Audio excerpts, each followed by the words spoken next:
Misconception എന്ന് വെച്ചാൽ ചെറിയ പാമ്പാണെങ്കിൽ വിഷം കുറവാണെന്നുള്ളത്. അങ്ങനെയൊന്നുമല്ല.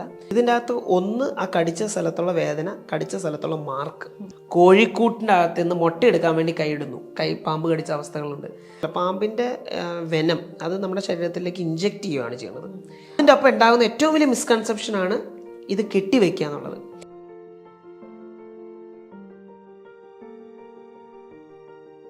നമസ്കാരം. കോട്ടയം കാരിത്താസ് ഹോസ്പിറ്റലിലെ emergency medicine and trauma care senior കൺസൾട്ടൻറ്റും ഗ്രൂപ്പ് ഹെഡുമായ ഡോക്ടർ അജിത്താണ് ഇപ്പോൾ നമ്മുടെ കൂടെ ഉള്ളത്. നമസ്കാരം ഡോക്ടർ. നമസ്കാരം. ഇപ്പോഴത്തെ ഒരു കാലാവസ്ഥയിൽ മഴ വന്നു, പല പ്രദേശങ്ങളിലും വെള്ളം മുങ്ങി, വെള്ളം ഇറങ്ങി. ഇതെല്ലാം കഴിഞ്ഞ് ഒരു വലിയ റിയാലിറ്റി ഉള്ളത് അതിനുശേഷമുള്ള പല പല അപകടങ്ങളാണ്. അതിലൊന്നാണ് ഈ സ്നേക്ക് ബൈറ്റ് അല്ലെങ്കിൽ പാമ്പ് കടി ഏൽക്കുക എന്നുള്ളത്. പലപ്പോഴും നമുക്ക് സിനിമയിലും മറ്റും കണ്ടുള്ള അറിവാണ് പാമ്പ് കടി ഏറ്റുന്ന ഒരു വ്യക്തി നീല നിറമായി പോകുന്നു എന്നുള്ളത്, അല്ലെങ്കിൽ ഒരു തുണി കെട്ടിയിടുന്നു എന്നുള്ളത്.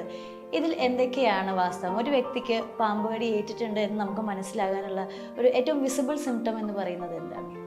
നമുക്ക് ഈ പാമ്പ് കടി തന്നെ നമുക്ക് പാമ്പിനെ തന്നെ പല കാറ്റഗറിയായിട്ട് നമുക്ക് ഡിവൈഡ് ചെയ്യാം. ഇതുള്ള വിഷമുള്ള പാമ്പുകളുണ്ട്, വിഷമില്ലാത്ത പാമ്പുകളുണ്ട്.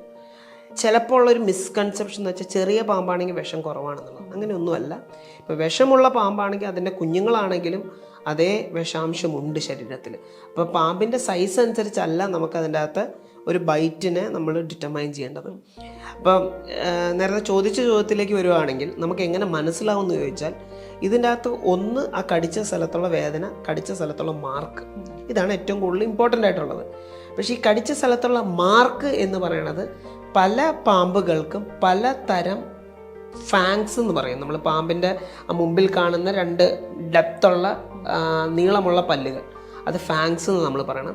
ഈ ഫാങ്സ് കൂടെയാണ് ഈ വിഷം ഉള്ളിലേക്ക് ഇഞ്ചെക്ട് ചെയ്യണത്. സോ നമ്മൾ നോർമലി ഒരു സിറിഞ്ച് വെച്ച് ഇഞ്ചെക്ട് ചെയ്യണ പോലെ തന്നെയാണ് ഈ പാമ്പിൻ്റെ ഫാങ്സ് കൂടെ ഇത് ഉള്ളിലേക്ക് ഇഞ്ചെക്ട് ചെയ്യണത്. അപ്പം അത് തന്നെ പല സൈസുള്ളതാണ് പല പാമ്പുകൾക്ക്. അത് ഇപ്പം ചിലതരം പാമ്പുകളുടെ നമ്മുടെ ഈവൻ ഇൻസുലിൻ സിറിഞ്ച്, നമ്മളിപ്പോൾ വീട്ടിലെ ആൾക്കാർ പ്രായമുള്ളവർ ഇൻസുലിൻ എടുക്കുന്നുണ്ടാവും, ആ ഇൻസുലിൻ സിറിഞ്ചിൽ അത്രേ അതിൻ്റെ സൈസുള്ളൂ. സോ നമ്മൾ പുറത്ത് നോക്കിക്കഴിഞ്ഞാൽ ഒന്നും കാണില്ല, പക്ഷെ അതൊരു ഭയങ്കര ഡേഞ്ചറസ് സ്നേക്ക് ബൈറ്റുമാണ്. അപ്പോൾ അങ്ങനെ വരുമ്പോഴത്തേക്കും നമുക്ക് ആകെ ഡിഫറൻഷ്യേറ്റ് ചെയ്യാൻ പറ്റുന്ന ഒരു പെയിൻ മാത്രമായിരിക്കാം. ഇല്ലെങ്കിൽ നമ്മുടെ ആ കാലിൽ ചിലപ്പോൾ ഒരു നീരായിരിക്കാം, അല്ലെങ്കിൽ കടിച്ച ഭാഗം. കാലിനെ ഉദ്ദേശിക്കുന്നില്ല, പലപ്പോഴും കാലാണ് കോമൺ ഇത്. അല്ലെങ്കിൽ കാണാറില്ല വെച്ചാൽ നമ്മൾ കൈ എന്തെങ്കിലും പൊത്തിലേക്ക് ഇടുന്നു, അല്ലെങ്കിൽ കയ്യിലെ ഒരു സ്ഥലത്തേക്ക് ഇടുന്നു. കോഴിക്കൂട്ടിൻ്റെ അകത്ത് നിന്ന് മുട്ടയെടുക്കാൻ വേണ്ടി കൈയിടുന്നു, പാമ്പ് കടിച്ച അവസ്ഥകളുണ്ട്. കോഴിക്കൂട്ടിൻ്റെ അകത്തേക്ക് നമ്മൾ തലവച്ച് എടുത്ത കേസുകളിൽ ചിന്നിലേക്ക് പാമ്പ് കടിച്ച അവസ്ഥകളുണ്ട്. അപ്പം നമ്മൾ പെട്ടെന്ന് വിചാരിക്കും അതെന്തെങ്കിലും കൊണ്ടതായിരിക്കാം എന്നുള്ളത്. ആ മിസ്കൺസെപ്ഷനാണ് നമുക്ക് ഏറ്റവും വലിയ പ്രോബ്ലം ആവണത്. അപ്പോൾ ഇതിൻ്റെ അകത്ത് ആ ഒരു കടി കടിച്ചിട്ടുണ്ടെങ്കിൽ അതിൻ്റെ അകത്ത് എന്താണെന്നുള്ളത് നോക്കുക, അതിൻ്റെ അകത്ത് കടിച്ച പാടുണ്ടോ എന്ന് നോക്കുക. എഗെയിൻ ഈ നമ്മുടെ സ്കിൻ കളറിൽ വെച്ച് നമുക്ക് ഐഡൻറ്റിഫൈ ചെയ്യാം. ചില സമയത്ത് പാടായിട്ട് തന്നെ നീര് വയ്ക്കുക, ആ ഭാഗത്ത് വേദന തോന്നുക, ഇങ്ങനത്തെ എന്തെങ്കിലും ഉണ്ടെങ്കിൽ എന്തായാലും അത് പാമ്പ് കടി എന്നുള്ള, അൺലെസ് അതർവൈസ് പ്രൂവൺ, പാമ്പായിട്ട് നമ്മൾ കൺസിഡർ ചെയ്യുക. അതാണ് ഏറ്റവും നല്ലത്. പിന്നെ ഇതിനെ കോമൺ ആയിട്ട് അല്ലാണ്ട് നമ്മളിപ്പോൾ കടുന്നല് കടിക്കുന്നതാകാം, അല്ലെങ്കിൽ തേള് കുത്തുന്നതാകാം. ഇതെല്ലാം ഈ ബൈറ്റ്സിൽ വരുന്ന കാര്യമാണ്, ബൈറ്റ്സ് ആൻഡ് സ്റ്റിങ്സിൽ. പക്ഷേ ഇതിനെപ്പോഴും നമ്മൾ ഹയർ പ്രയോറിറ്റി കൊടുക്കുന്നത് പാമ്പ് കടി തന്നെയാണ്. സോ വൺസ് ഇപ്പം ഈ പറഞ്ഞ മാതിരി പാമ്പ് കടി ഏറ്റു ഒരു പേഷ്യൻറ്റിനെ നമ്മൾ എമർജൻസി മെഡിസിൻ അല്ലെങ്കിൽ ഒരു കാഷ്വാലിറ്റിയിലേക്ക് കൊണ്ടുവരികയാണെങ്കിൽ എന്താണ് നമ്മുടെ ഒരു ഫസ്റ്റ് സ്റ്റെപ്പ് എന്ന് പറയുന്നത്, അല്ലെങ്കിൽ ഒരു ആൻറ്റിവെനം എന്നൊക്കെ പറയുന്നത് എന്താണ്? ഈ പാമ്പ് കടിയുടെ കാര്യത്തിൽ ഏറ്റവും വലിയ വ്യത്യാസം നിൽക്കുന്ന കാര്യം എന്ന് വെച്ചാൽ, പാമ്പ്, ഞാൻ നേരത്തെ പറഞ്ഞല്ലോ, പാമ്പിൻ്റെ വെനം അത് നമ്മുടെ ശരീരത്തിലേക്ക് ഇഞ്ചെക്ട് ചെയ്യുകയാണ് ചെയ്യുന്നത്. അപ്പോൾ അതെന്ന് പറയുന്നത് ഒരു നീഡിൽ വെച്ച് നമ്മൾ കയ്യിൽ ഒരു മസിലിൻ്റെ അകത്തേക്ക് നമ്മളൊരു നീഡിൽ വെച്ച് മരുന്ന് കൊടുക്കണ പോലത്തെ ഒരു എഫക്റ്റാണ് ഈ സാധനം നേരെ കുത്തിക്കയറ്റണത്. അതുകൊണ്ട് തന്നെ ആ മുറിവിൽ ഒന്നും ചെയ്തിട്ട് കാര്യമില്ല. ഇപ്പോൾ പലപ്പോഴുള്ള മിസ്കൺസെപ്ഷൻ എന്ന് പറഞ്ഞാൽ നമ്മൾ ആ മുറിവ് കീറി വിഷം മൊത്തം പുറത്തേക്ക് കളയും. അത് നടക്കാത്തില്ല. കാരണം അത് ഉള്ളിലേക്ക് ഇഞ്ചക്റ്റഡ് ആവണു, നമ്മുടെ ബ്ലഡ് വെസൽ അത് അവിടെ നിന്ന് അബ്സോർബ് ചെയ്ത് കൊണ്ടുപോവുക ചെയ്യണത്. സോ ആ വൂണ്ട് റിലേറ്റഡ് ആകെ ചെയ്യാൻ പറ്റുന്ന വെച്ചാൽ പുറത്തൊന്ന് വെറുതെ വെള്ളം വെച്ച് കഴുകാമെന്ന് മാത്രമേ നമുക്ക് ചെയ്യാൻ പറ്റുള്ളൂ, വേറെ ഒന്നും ചെയ്യാൻ പറ്റില്ല. പിന്നെ കാണുന്ന കാര്യം എന്ന് വെച്ചാൽ, നമുക്ക് ചെയ്യേണ്ട കാര്യം എന്ന് വെച്ചാൽ ആ സ്ഥലത്തിൻ്റെ മൂവ്മെൻറ്റ് ഏറ്റവും റെഡ്യൂസ് ചെയ്യുക. ഇപ്പോൾ ഫോർ എക്സാമ്പിൾ കാലിലാണ് കടിച്ചതെങ്കിൽ ആ കാല് വെച്ച് നമ്മൾ നടക്കാണ്ടിരിക്കുക. എന്നുവെച്ചാൽ നമ്മൾ കൂടുതൽ കാല് മൂവ് ചെയ്യുക അല്ലെങ്കിൽ കൈ മൂവ് ചെയ്യുമ്പോൾ കൂടുതൽ പമ്പിങ് ഓഫ് ആ വെനമാണ് ഉള്ളിലേക്ക് നടക്കുന്നത്. അതിൻ്റെ മൂവ്മെൻറ്റ് മാക്സിമം റെസ്ട്രിക്റ്റ് ചെയ്യുക, ജോയിൻറ്റിൻ്റെ അല്ലെങ്കിൽ ആ ഏരിയയുടെ മൂവ്മെൻറ്റ് മാക്സിമം റെസ്ട്രിക്റ്റ് ചെയ്യുക.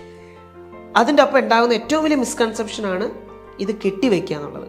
അപ്പോൾ നമ്മുടെ വിചാരത്തിൽ നമ്മുടെ മസിലിൻ്റെ ചുറ്റും ഒരു കയറ് വെച്ച് കെട്ടുക അല്ലെങ്കിൽ തുണി വെച്ച് കെട്ടിയാൽ ആ വിഷം പോവില്ല എന്നുള്ളതാണ്. പക്ഷെ ഞാൻ നേരത്തെ പറഞ്ഞില്ല, ഈ പാമ്പ് കടിച്ച് ഉള്ളിലേക്ക് കയറുമ്പോൾ ഉള്ളിലത്തെ രക്തക്കുഴലുകളിലേക്ക് ഇത് അബ്സോർബ് ചെയ്തെടുത്ത് ഉള്ളിലത്തെ രക്തക്കുഴലിൽ കൂടെ ഉള്ളിലേക്ക് പോവുക ചെയ്യണത്.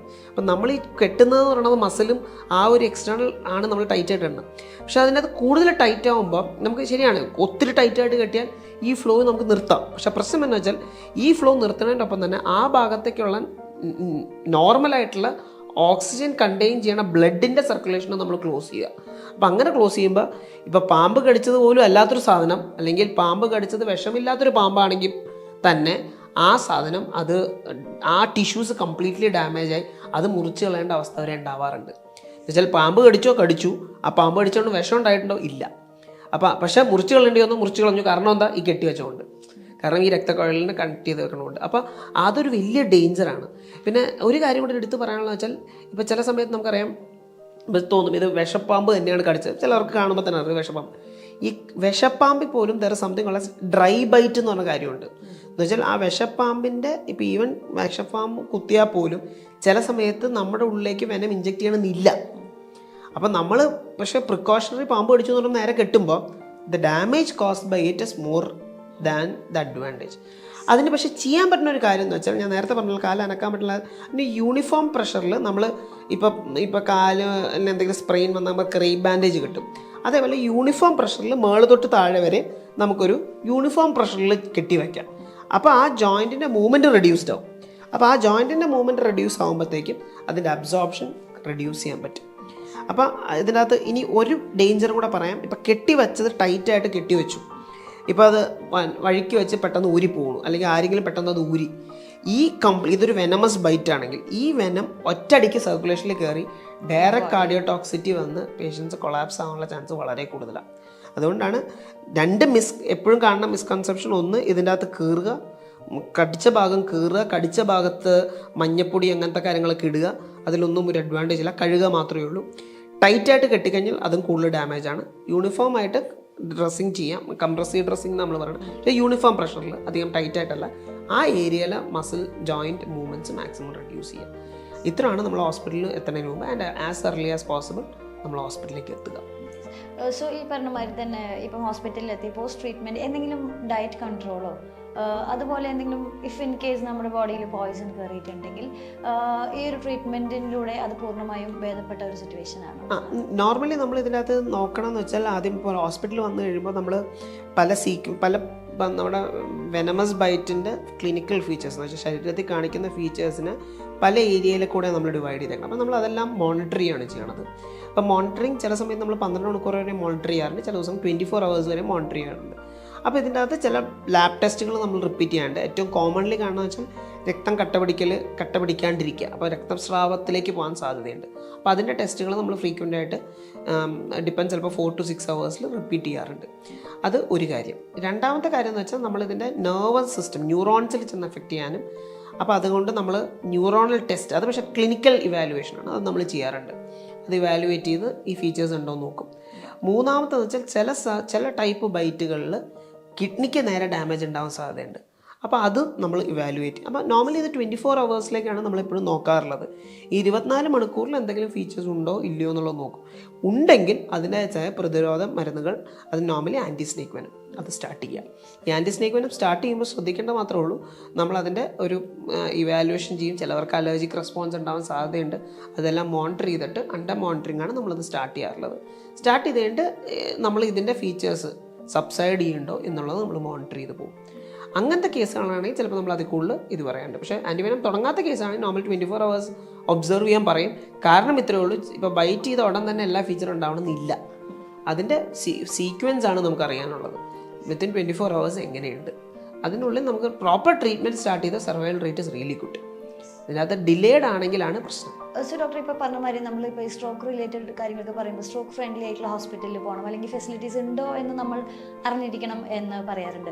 എന്തുമാത്രം ഈ ഇപ്പം ഏത് ഹോസ്പിറ്റലിൻ്റെ കാഷ്വാലിറ്റിയിൽ അല്ലെങ്കിൽ ഒരു എമർജൻസി മെഡിസിനിൽ നമുക്ക് ഈ സ്നേക്ക് ബൈറ്റിനുള്ള ട്രീറ്റ്മെൻറ്റ് ഉണ്ടോ, അതല്ല ഇപ്പം നമുക്ക് കാരിത്താസിൽ ഉണ്ട് എന്നുള്ളതാണോ നമ്മുടെ ഒരു ഹൈലൈറ്റ്? കാരിത്താസിൽ എന്തായാലും ഉണ്ട് അതിൻ്റെ ട്രീറ്റ്മെൻറ്റ്. കാരണം ആൻറ്റി സ്നേക്ക് വെനംസും ഇതേപോലത്തെ എന്ത് ബൈറ്റ്സിൻ്റെയും സ്റ്റിക്സിൻ്റെയും treatments are available in Caritas emergency. എല്ലാ ഹോസ്പിറ്റലും മോസ്റ്റ് ഓഫ് ദ എമർജൻസി ഡിപ്പാർട്ട്മെൻറ്റുള്ള ഹോസ്പിറ്റലുകളിൽ മെജോറിറ്റി എല്ലായിടത്തും ഈ ആൻറ്റി സ്നേക്ക് വെനം ഉണ്ടാവാറുണ്ട്. അത് ഏതാണ് ചില സമയത്ത് ചില ഇൻസ്റ്റിറ്റ്യൂട്ട്സ് അത്രയും കോമൺലി സ്നേക്ക് ബൈറ്റ് ട്രീറ്റ് ചെയ്യാത്ത സെൻറ്റേഴ്സ് ആണെങ്കിൽ ചിലപ്പോൾ അവർ സ്റ്റോക്ക് ചെയ്ത് വെക്കണം എന്നില്ല. കാരണം ഇതിൻ്റെ മിനിമം ചിലപ്പോൾ ഡോസ് 8 തൊട്ട് 10 വയൽ വരെ മിനിമം സ്റ്റാർട്ട് ചെയ്യേണ്ടി വരും. അപ്പം അത്രയും മിനിമം സ്റ്റോക്ക് ഉണ്ടാവണം. കാരണം മറ്റേ പോലെയല്ല ഒരു മരുന്നുണ്ടായാൽ പോരാ. എന്ന് വെച്ചാൽ ഇതിനകത്തൊരു 8 തൊട്ട് ചിലയിടത്ത് 10 വരെ, ചില 12 വരെയൊക്കെ പോകേണ്ടി വരാറുണ്ട്. അത് ട്രീറ്റ്മെൻറ്റ് കണ്ടിന്യൂ ചെയ്യേണ്ടി വരും, ചിലപ്പോൾ അതിൽ കൂടുതൽ ചിലപ്പോൾ പോകാറുണ്ട്. അപ്പോൾ അങ്ങനെ വരുമ്പോഴത്തേക്ക് അതിൻ്റെ മിനിമം സ്റ്റോക്ക് ഉണ്ടാവണം. നമ്മുടെ കരുത്താസിൽ അത് available. So thank you so much doctor. ഇപ്പോൾ ഇപ്പോഴത്തെ ഒരു കാലാവസ്ഥയിലും ഇപ്പോഴത്തെ ഒരു സിനാരിയോയിലും ഏറ്റവും കൂടുതൽ ആളുകൾ അറിഞ്ഞിരിക്കേണ്ട ഒരു കാര്യം തന്നെയാണ് നമ്മൾ ഡിസ്കസ് ചെയ്തത്. Thank you so much.